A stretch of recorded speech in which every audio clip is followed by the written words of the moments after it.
Okay, welcome to another edition of Jazz Smack.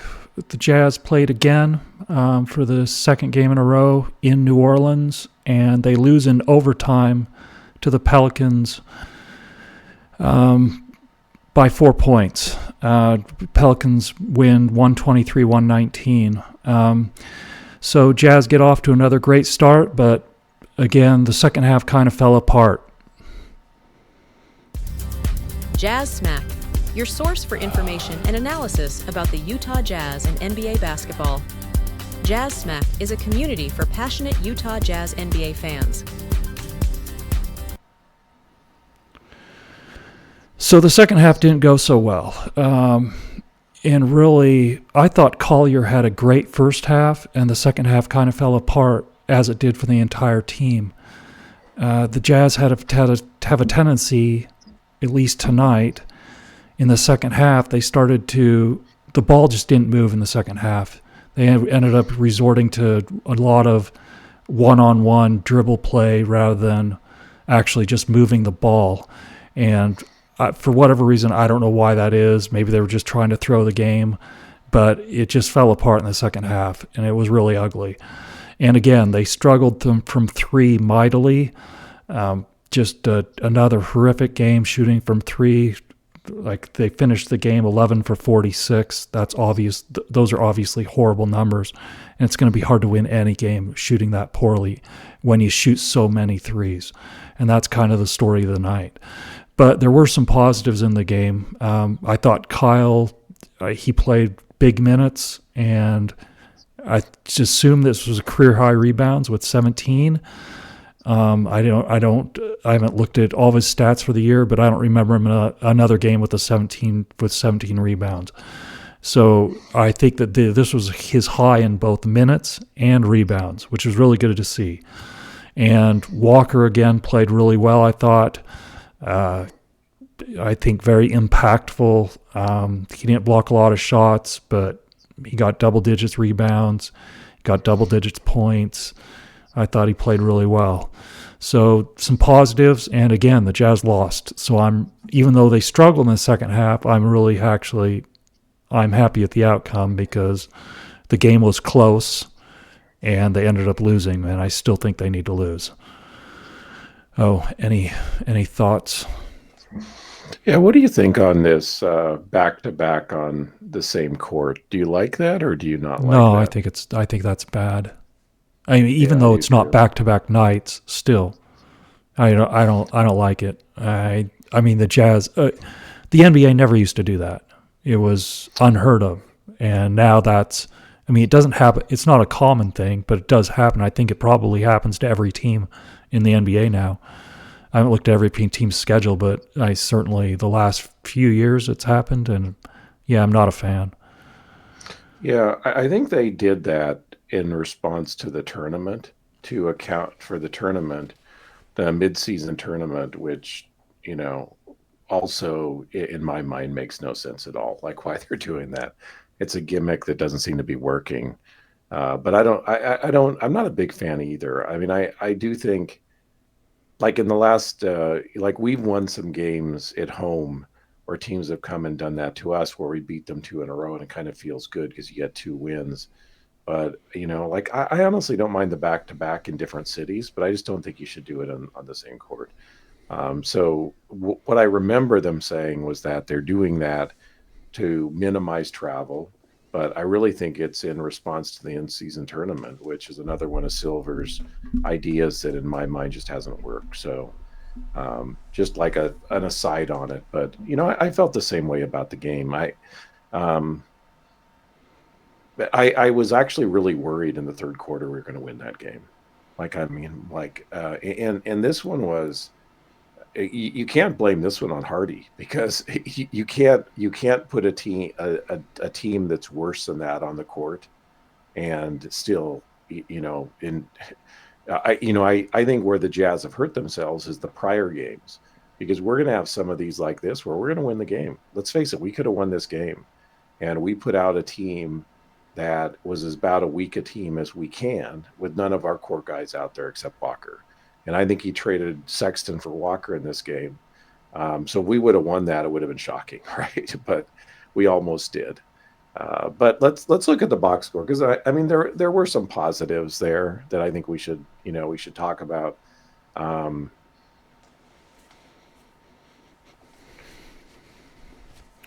Boys, Fee again doesn't have a shot he doesn't like.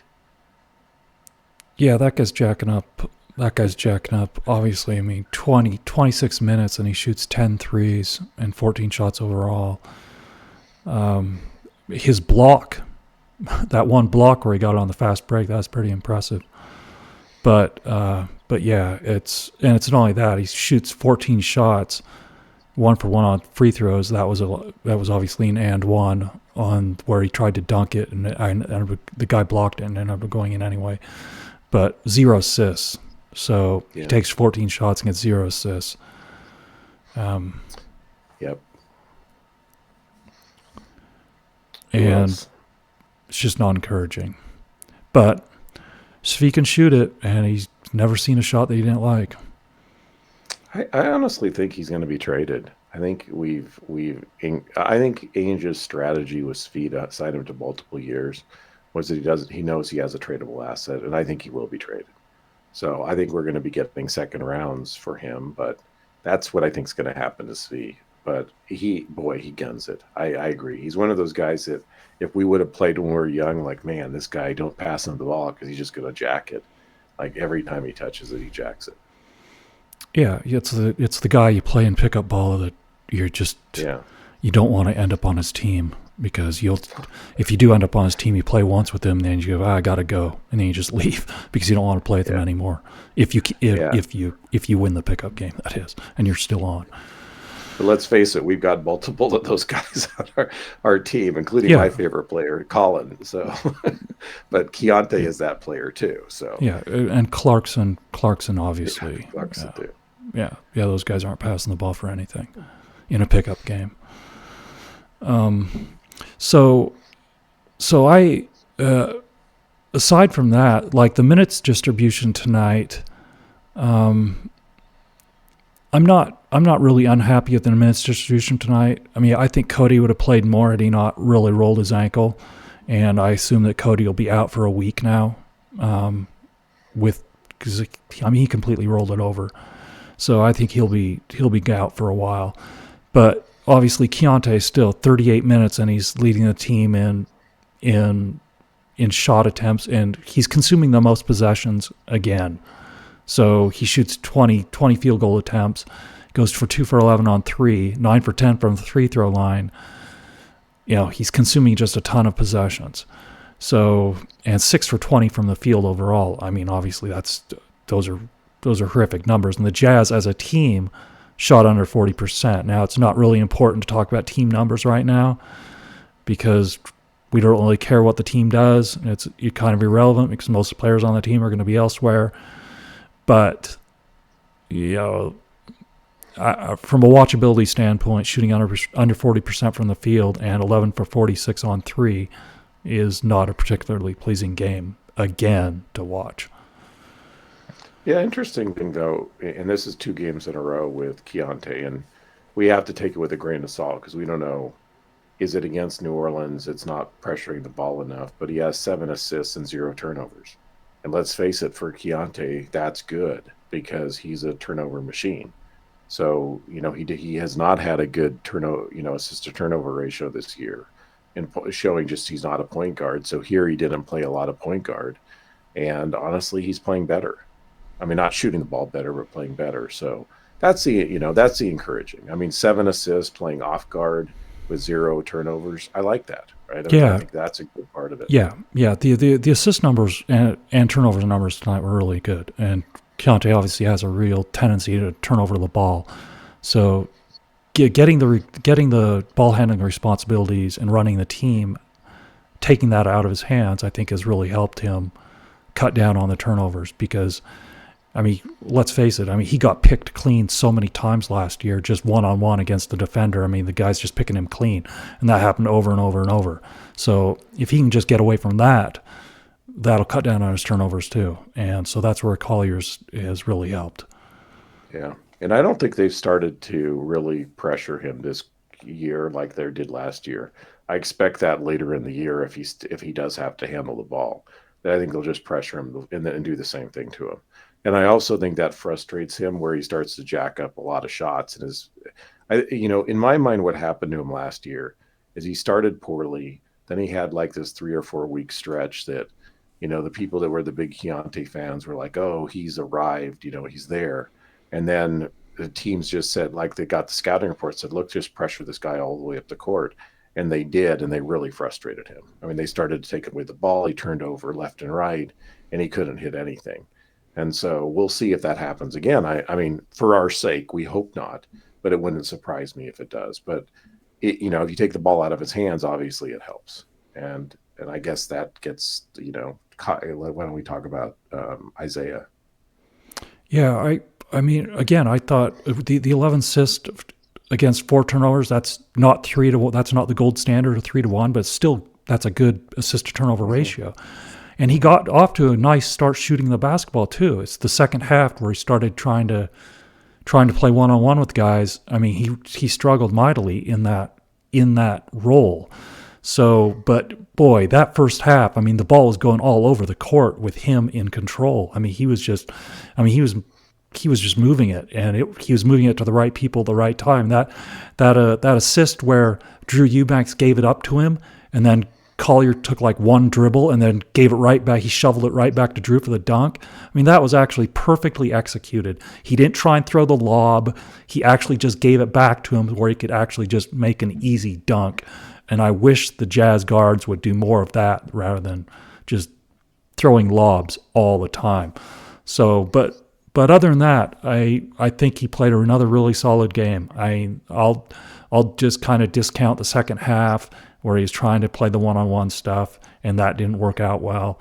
That's my first time in memory where he was put in a position where he just ended up playing a bunch of one-on-one, and it didn't go well. So hopefully it's a learning experience, and hopefully Hardy can try and put him into better positions than just going one-on-one, because obviously that's not really his strength, because he still struggles to get shots off in mid-range, actually good quality shots. So yeah. The thing that and the thing I've liked a lot about Collier, and one of the many things I've liked about Collier, but what I kind of expect out of young players, when they come in the league, they earn their stripes, right? They come in, and what do they do first? You want them to play defense, you want them to hustle, you want them to steal the ball. You want them to take, not pass-up shots, take open shots. But that's what you want out of them right away. You want them to defer to the better and more experienced players. And Collier has done that except for this game. So, 20 shots out of Collier is honestly not what we want. This is the first time I think I've seen him where he's actually done that versus, like, he doesn't mind having 4 field goal attempts. And that's Stockton-esque, and saying, like, look, I don't care how many I have. And then, once you improve your scoring and your shooting, you start to take even more open shots, but still you don't try to like dominate. And that's like very different, obviously, than Keontae, who Keontae came in from day one and feels like he should be shooting more than anyone else when his numbers don't dictate that. So, I really like that about Isaiah, and the 20 shot attempts, do bother me, right? I mean, that's not what I hope it's not a trend, because that's really not what you want out of Collier. What you want is somebody that is willing to set up the team, play tough, not back down, which again, he got in it with a few players. I love that. He doesn't back down. But 20 shots for a guy who's not a good shooter is not, is tough. And he's a rough shooter right now. Let's face it. He's, we hope that he develops that skills, but he's rough right now. Yeah. Yeah, I think the 20 field goal attempts, I would like to see him, when his field goal percentages improve, I'd probably like to see him around 15. But he also had 7 free throws too, so that's a lot of possessions for a point guard, and I think that's too many. So I would just like to see him. I'd like to see the ball distributed more. I like it when he gets in the paint and he distributes the ball from the paint. And I know there was somebody he was complaining to and said, get the ball. I think it was Bryce where he's telling them, get the ball and to drive on the guy, because I think Tice was guarding him on the perimeter, and Bryce ended up shooting a step back three. And then Collier went over and told him, drive it. And I agree with that. I think that Bryce should try and get around Tice when Tice is on him rather than shooting a step back three over a guy who's like 6'10". So I think Collier understands what should be done, and hopefully he learns from that. Hopefully he learns from tonight and just says that, well, I made a few boneheaded plays and I shouldn't have taken a few of those shots. Yeah, with him, he's such a young, he's a young guy, so he's gonna. I have, my concern with Collier is, I am optimistic on everything, except for he has to prove that he can shoot it, and which means he has to prove that he'll learn to shoot, and that's really going to be the big issue with him. But he's showing all the other flashes. I mean, still 11 assists. I mean, he had a lot of minutes, so 36 minutes and 11 assists, not fantastic, but good. And 4 turnovers, okay, but still, it's at least 2-1, right? And so it's not terrible, in today's NBA. It's not Chris Paul, but I don't think he'll ever be a Chris Paul. But I think he'll be a lot tougher than Chris Paul. I think there are things that he'll be able to do that Chris Paul never would be able to do. Well, hopefully he won't have the missed games that Chris Paul has, where he's just injured that dude's just been constantly injured throughout his career. Yeah, and actually, let me make one point while I'm thinking about that. Like, boy, Cam Johnson is the guy that's getting all of the buzz on trade. Like, even I was reading today, like, Sacramento first wants Cam Johnson if they can strike a good deal with the Nets. And then if not, then John Collins is their backup guy. Cam Johnson never plays 82 games. I mean, look at his last 6 years. Cam Johnson, when he plays, is great. The problem is with Cam Johnson, he generally plays like, some years it's 20 games, some years it's 50 games. I don't really understand the whole thing with Cam Johnson, because his history, maybe he changes this way forward, and I'm not rooting against him. I hope he does, because he seems to be a good guy and a good basketball player.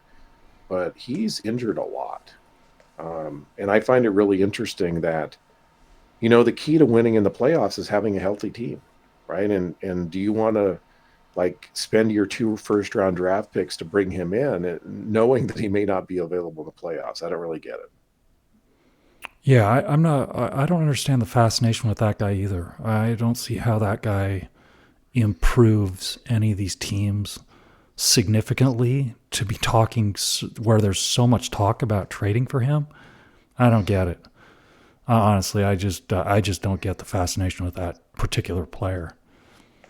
So that's my only opinion on that guy. Well, we'll see how it plays out. We're going to talk about trades coming up, and actually it came out of me listening to Locked On Jazz this morning of why I did that analysis. But let's go on to Walker. Well, Cody. How about Cody Williams first?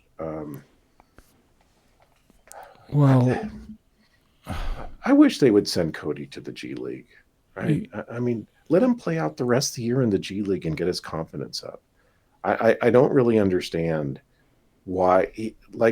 This is a long-term play with Cody, right? Yeah, it'd be great if he was knocking the cover off the ball right now, but he's not. Why is he playing at the big league and not, at the G League? I don't understand. Yeah, I don't know either, and it might just be because the Jazz have such a short rotation right now. That might be the reason. But now that he's sprained his ankle, and I think it's a significant sprain, enough to keep him out a week or so, and possibly more, maybe a couple weeks. I would assume that he ends up back in the G League, and then the Jazz will get some of their guys back. They'll probably bring Lowry back, and we'll see what happens at the trade deadline that's coming up. But as of now, I think that he will go back to the G League. I mean, he has to. He has to go back there. The next month, our games are brutal. So the next month we can bring Lowry and some of the other guys and play them because we have a brutal schedule the next month. Obviously, if we have a brutal schedule the next month, and that means it's going to dip after that. And that's when I think some of our players will be traded. Who knows how many or who, but that's probably when Cody comes back. But I'm very much in favor of seeing him. I mean, still, you can't teach the intangible he has. So let's develop him, but let's develop him in his own pace and give him some confidence because he's clearly struggling at the NBA level, and that's okay as a rookie, right? Yeah, I'm not going to complain about his struggles too much at this point. I just think that he needs minutes, and that's the most important thing. I just want all the young guys that I think that we feel need development. I want those guys to get minutes, and Cody, I think, would be better served playing in the G League. I hope Kyle gets minutes with the Jazz and continues to get minutes going forward. And if John Collins is traded, I think Kyle will certainly still get a lot of minutes.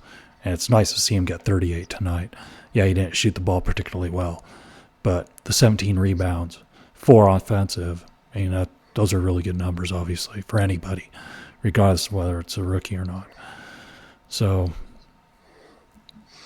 yeah, there was something. There was multiple things in Locked On Jazz that just annoyed me today. One of them was Locke talking about the 3 rookies, and him saying, "Look, my analysis of Flip has not changed. He wasn't high on him in the draft. He's still not high on him now. He says, I don't know if he can ever play the 5. I don't know if he has the length or the skills to really stand out." And we don't either, right? We don't either. But I can tell you this about Flip is the most NBA ready of the 3 still. He 17 rebounds. And I know if we would have played, what's the guy's name? Shibwe? Is that how you pronounce it? Yeah, Oscar Shibwe. If we would have played him, he could have got 17 rebounds too. But like if you think about it, when Larry was a rookie, if David Locke was evaluating Larry when he was a rookie, what do you think he would say about Larry? Yeah, he would have trashed him. Yeah. He would have said exactly the same thing, right? Not that long, not that athletic. The one thing that Lowry did in college is he shot really well in college from 3. So he already proved in college that he was a great shooter. So that is something that Flip didn't do in college. So there was a difference, but Flip proved he's a good passer, a good rebounder, all the things that Lowry didn't prove. So David would have already made a judgment on Lowry about where he was going to be in the NBA, kind of how he has on Flip and others. And honestly, I'm really bullish on Flip right now. Does that mean that he's going to grow significantly, become like a star in the? No, we have no idea, right? But he's showing some tremendous skills. Like you always say, his passing, he's showing. Rebounding, he's inconsistent, but then some nights like tonight, he's looked great. His shooting form on his 3 looks good, but honestly, it's not going in. So he's got to show, it's got to go in eventually, so there's a lot of positives with Flip, and it just, I get this, let me make this judgment now about how the player is. You can't at this point. All you can look for is troubling signs and some real strengths. And I got to tell you, Flip, there's some real strengths there. No, he's not. He doesn't have the length of Walker Kessler, and he never will. But that's okay. Walker Kessler's not a great offensive player. He's a great defensive player. Maybe Flip's going to be a great offensive player and not a good defensive player. I don't know. Well, I don't think the guy's a center. I just don't think that's his role. I think he's a power forward. I don't think that he's a center. I don't think he's ever going to be good enough defensively. Yeah, he just doesn't have the body type to be a great presence defensively in the paint. So I would much rather play him at the 4. And so I can't stand listening to Locke. I think I've had it with that guy. Again, I didn't listen to him for years, and I started listening to him, and I just can't listen to that dude, man. That dude is insufferable. But if he said that and he's saying that he doesn't know if he can be a center, well, I don't think he can be a center either. I think he's a power forward. And I don't think the Jazz drafted him to be a center. Like, I honestly don't. I don't think that's what the role is. So I don't see it. I see him as a 4 and not really filling in any time at 5 moving forward. Well, Lowry, so they both did measurables, unlike Keontae, and so I've looked at both of their measurables. Lowry without shoes is an inch taller, like almost exactly an inch taller than Flip. But do you think Lowry's a center? No, I don't see Lowry as a center either. Yeah, exactly. But he's 7 feet tall. He's like an eighth of an inch less than 7 feet tall. He's not a center. And so what, right? He's a guy that can shoot without bringing the ball down from 3-point and knock it down consistently. So nothing wrong with that, right? So yeah, I agree with you. I don't think Flip is. But the other thing with like defensive ability, let's face this too. Walker's long, but a lot of defense is just hustle and skill. Like, you can be a guy who's not athletic and be a great defensive player. It helps to be athletic. So I don't think he's ever going to be a shot blocker, but I'm not going to write him off that he can't turn to, learn how to be a defensive player too, if he's got the desire and he gets the coaching. So I'm not going to write him off as being a bad defensive player, because I just don't think you can yet. No. I know. I think he can be a very competent defensive player. I just don't think he can be a competent defensive player at the 5 with a defensive presence in the paint. But I think he can be a competent defensive player. I mean, the guy's not soft. I mean, there's some guys like Keontae, like the dude's soft. But Kyle isn't that guy. I haven't seen that from him yet, where he just gives up on plays all the time. So, no, I think he can defend. I just don't think he can defend the paint. Be the paint presence where he's defending off the ball, like guys on the weak side and stuff. I don't see that. Yeah, he's not Jaren Jackson. He's not Walker. He's not Wemby. He's not. Yeah. You name it. Those Harkenstein. I mean, he's not, and he's not going to be. But I got to tell you, could Harkenstein score? He can dunk the ball. He can rebound. He's a good defensive player, but he's not a guy who's going to be doing a lot of scoring. He never will. So Kyle has a ton of ability to be able to do that. Like, he did that spin move today, where he sensed the guy on his back and he spun around. That was beautiful. Yeah, that was a nice move. It was beautiful. Yeah, that was a really nice move. And Locke always makes this comment too. He said, "Oh, the spin doesn't work in the NBA," and I'm thinking, has this guy been watching the NBA like I have? There was guys that made their career on the spin. Adrian Dantley, Mark Aguirre, right? I mean, you got to learn when to do it. But there's still guys that can do the spin even with the modern NBA and defense. So, and that was the time he did it was perfect, right? There was no way that ball was going to be stolen. He felt the guy on his back. He spun it around. He did it was a great move. Yeah, you can still do the spin. You just you can't be spinning into another guy. And that's where the guys, Chet has had to learn this too, because one of the big things, Chet always went to the spin. Always. I mean, I watched him at Gonzaga, obviously, and the dude always went to the spin, but you just can't do that in the NBA as much, so you got to pick and choose your places, because you'll end up just spinning into the defense, and you can't do that. You got to make sure that there's not somebody in the direction you're going to spin. There's not going to be weak side help. So, but you can still spin, certainly. Yeah, we all watched AD. Like, anybody who ever watched the Jazz. I mean, Locke claims that he watched the Jazz when he's younger. Well, AD made a living on that. So, and he made a living on that in the paint or around within 15 feet of the basket for the most part. Yeah, against guys that were a foot taller than him. Yeah, I mean, just incredible. Incredible. He led the NBA in scoring. So, I mean, he's scoring 30 points a game at a high percentage. So, yeah. And a guy with no athletic ability. Yeah, let's face it. Slow, no athletic ability. Yeah, fat body. Yeah, I mean, He was 6'5" with heavy legs, and, Yeah. and he still scored 30 points a game because he knew how to use his body. Yeah. And Mark Aguirre honestly did the same thing, although Mark Aguirre was a better athlete than AD. I mean, Yeah. Mark Aguirre had some hops, but still he was big body, undersized, but was really good at using his body. And Flip's not either of those guys. I mean, nothing like it, but I'm not. Colin did a spin in the lane the other day too, where it was beautiful. I mean, just like he kind of juked a guy and then spun back for a layup. I mean, it was incredible. So I don't. There's a lot of things that David says that I just don't agree with, and Yeah. that's like one of them. Like, I'm sorry, David.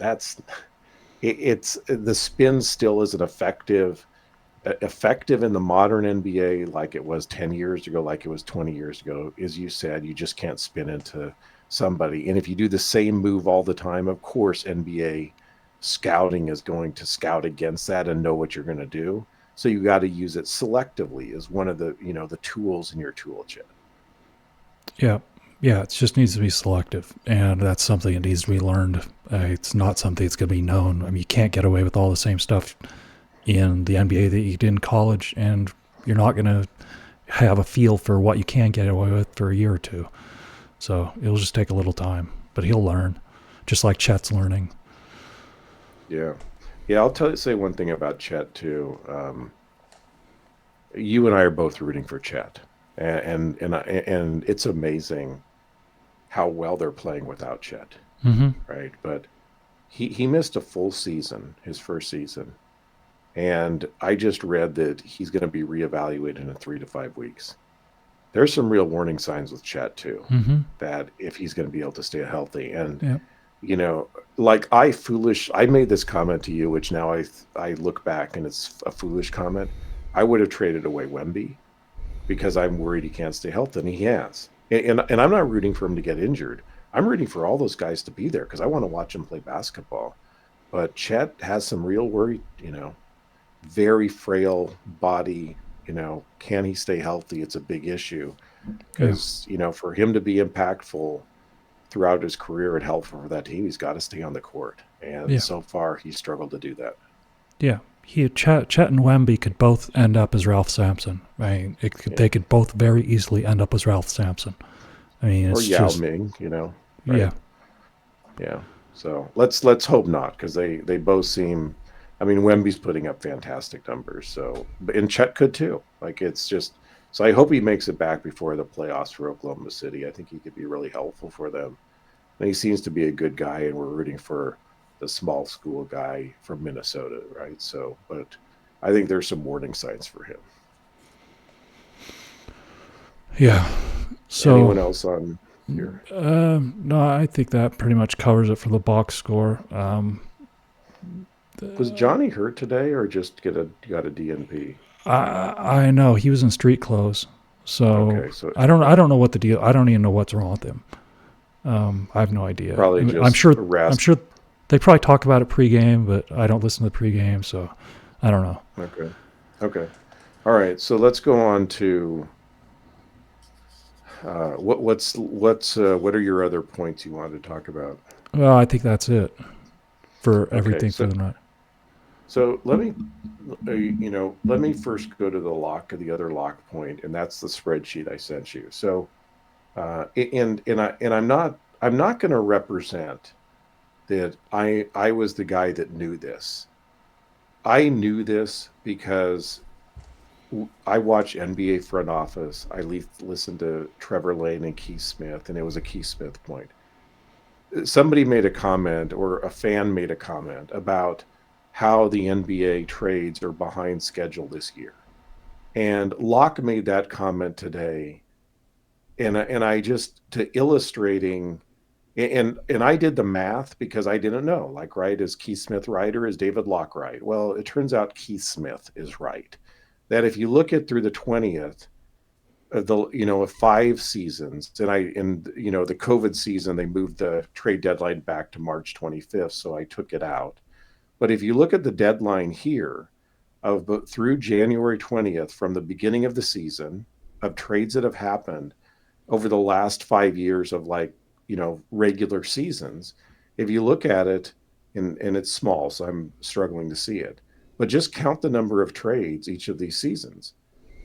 Like we have 4, right? Yeah, you lost it. Okay, so uh, in 2025, 2024, 2025, this season, there's been 4. And in 2023 to 2024, there was 5 trades.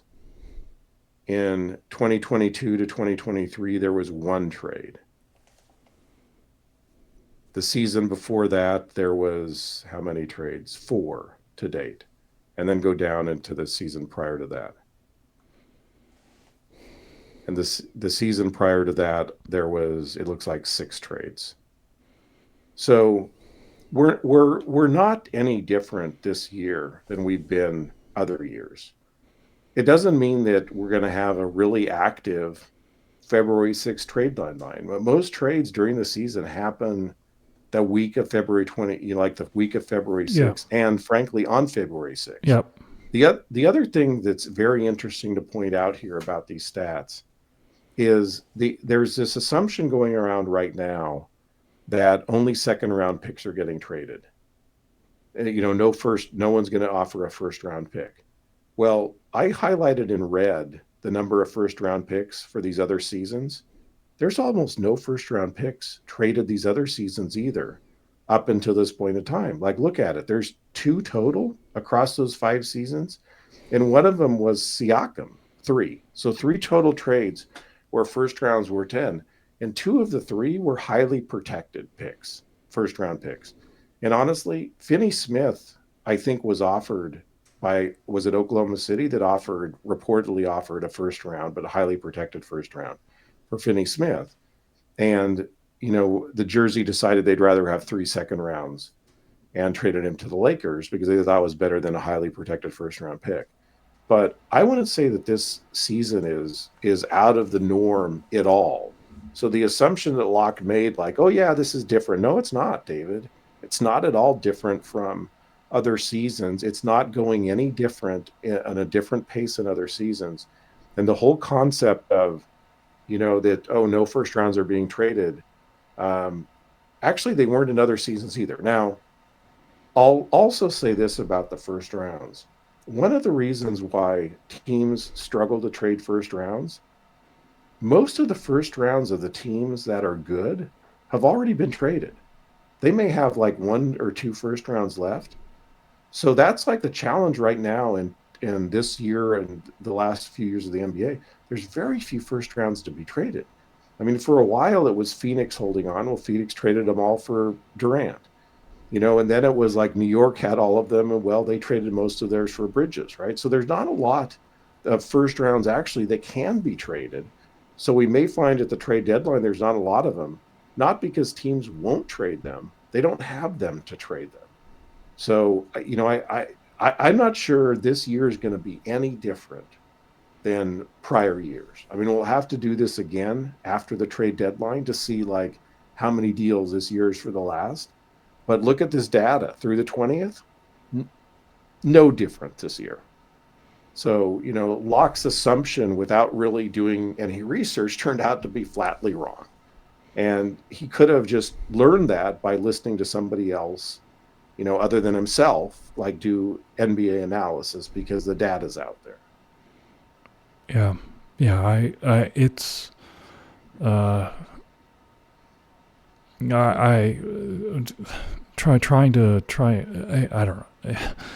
I'm just not anything concerning David Locke at this point. It's a sore spot with me. Well, somebody made the comment today. He said, I appreciate the NBA analysis of David. I don't appreciate the politics. I'll go somewhere else for the politics, which was an interesting comment. And honestly, the only thing David Locke said today, which I don't think I have any issue with, he just said, it's Martin Luther King Day. You should go and read up on that's probably what the person said. He said, like, he's a great man, blah, blah, you should go read up on it. And I don't disagree with any of that. I mean, on a person's day, you try to say positive things about him. And that's all he did today. but clearly it rubbed this one person wrong that made, they made that comment, because I think their point is, I came to listen to basketball. I don't want your views on Yeah. other stuff, right? Yeah. I don't want you Steve Kerr and we don't, or Pop. We don't really care what your political views are. What we really care about is you to coach basketball and listen to basketball, because that's why we're here. So, Yeah. yeah, that was interesting. And then, like, the final thing, and this goes back to our last conversation. So, hoops nerd meritocracy. Okay. And I asked you last game to give me your 8 people on a meritocracy of quality of play, who should be playing. I thought more about that, and I decided we really shouldn't be saying 8. What I'm really trying to do is for you to cut people off that you think are getting minutes that shouldn't be, and give me based upon your analysis of the best players right now, merit. Who are our best 5 players that should be getting minutes? Well, I would say the top 4 are Lowry, Walker, Collin, and John Collins. I think those are our 100% correct. I think not those, correct. but the 100% fifth, alignment. yeah, the 5th guy that I would say helps the Jazz a lot. Right, I'd put Isaiah as the 5th guy, just because he's the only guy that can run the point guard place. But if you're just trying to win one game, you probably take Isaiah off there. Any single one game, you'd probably take Isaiah off there and replace him with either Clarkson or Svi. But in the reality, I would still rather have, over a full season, I'd rather have Collier, because I think the Jazz desperately need a point guard. And neither one of those other 2 guys is a point guard. Okay. So the first 4 were probably easy, right? By far, those first 4 are better than everybody else. And they're all having good seasons too. For the 5th one, I chose, it was 2 I was debating. And I was debating Svi too. But honestly, I looked at his field goal percentage. Look at Svi's 3-point field goal percentage. Just sort by 3-point in this. Yeah, he's shooting 34. So it's almost Clarkson-esque, honestly. And so he's had some really good games where he's knocked it down. But that's what took Svi off my list, because he may have been on my list too. I put Clarkson and Bryce. Now, I know Bryce with free minutes Hardy, he's had a lot of DNPs. But Bryce is shooting high 40s from the field and 40% from the 3-point line. Now, he doesn't rebound and he doesn't assist. And Clarkson, to his credit, he does assist. So, as much as Clarkson's on my list of guys to be traded, I thought as the top 5 players of a real meritocracy hoops nerd, that Clarkson maybe should be there. But Svi I could argue for as well, but the field goal percentage kind of, was tough for me. And then Bryce, it's relatively recent. Let's face it, it's the last 3 weeks. So maybe it's not fair to put him on that list yet, but those are kind of my 5. And honestly, I probably would have put Clarkson as my 5th, as much as I hate to say that. Yeah, if I'm just trying to win one game, I think that guy probably gives you a better chance than anyone else. So if you're just trying to be based on merit, where if the Jazz need to win a game for whatever reason, and it's just one game, I think that Clarkson's probably the better bet than all those other guys. That's the reality. So now, sort by field goal attempts. So let's actually look at who's shooting the most then. So now we have our 5. And it seems like we're relatively aligned with having Clarkson on the list. So field goal attempts. Larry's actually number 1 right now. So great, right? So who's on that list that shouldn't be on the list? Oh, obviously Keontae's shooting too much. And Clarkson's shooting too much. 13.9, 13.1, that's too many field goal attempts for those guys. Right. So Keontae's on the list when he's not on either of our top 5. And then sort for minutes. Who's the most minutes? Where's minutes on this? Is that on a different? Yeah, that's a different one. So Keontae number 2. Yeah. Same point again. So if you're talking about a meritocracy, the guy that's, yes, Clarkson's shooting too much. Agreed. But the guy who's on the lit, like if you're playing that sesame seed game, like what fits and what doesn't, the one that doesn't fit there is Keontae. If you're talking about a meritocracy, if you're talking about let's play all their young players and try to develop them, that's a different analysis. But if you're talking about meritocracy, who's the best player to help you win games? Like who are the guys that are most deserving? Keontae's not on that list. Yeah. Yeah. So it boils down to, is this season about development rather than meritocracy? And you have to say it's about development. And if Hardy comes on and says it's about merit, then that's not true, because Keontae George is playing a ton of minutes and taking a ton of shots when he doesn't deserve that. So that's just the reality. If it's about earning your minutes, Keontae shouldn't be on that list because he doesn't earn his minutes. And and then Clarkson arguably shouldn't be on that list, but he's borderline, right? So that's there's not I think from earlier, Keontae was leading the field goal attempts. He's second now for a big part of the season, so at least he's dropped to number 2. So I feel a little better about that. When you're shooting under 40% from the field, you shouldn't be like leading the team in field goal attempts. So at least he's dropped to number 2 and let Larry, nominally the best player on the team, although I think Colin is, but it's my personal opinion, but nominally the best player on the team, he should be leading the team in field goal attempts. Yeah. Agreed. All right. We still need to talk, and maybe we do this our next broadcast. If you could do 3 things by the end of the season, by the end of the regular season, you could make 3 changes in the Jazz, what would they be? And you and I have talked about personally, but the one thing I thought that really it should be discrete steps that we can do as a GM of the Jazz. So it's not wishing for the worst record in the league. It's like, okay, what can I do if that's my goal to affect that? And your 3 things and my 3 things, and see how close they are. And we can talk about that next session. Okay.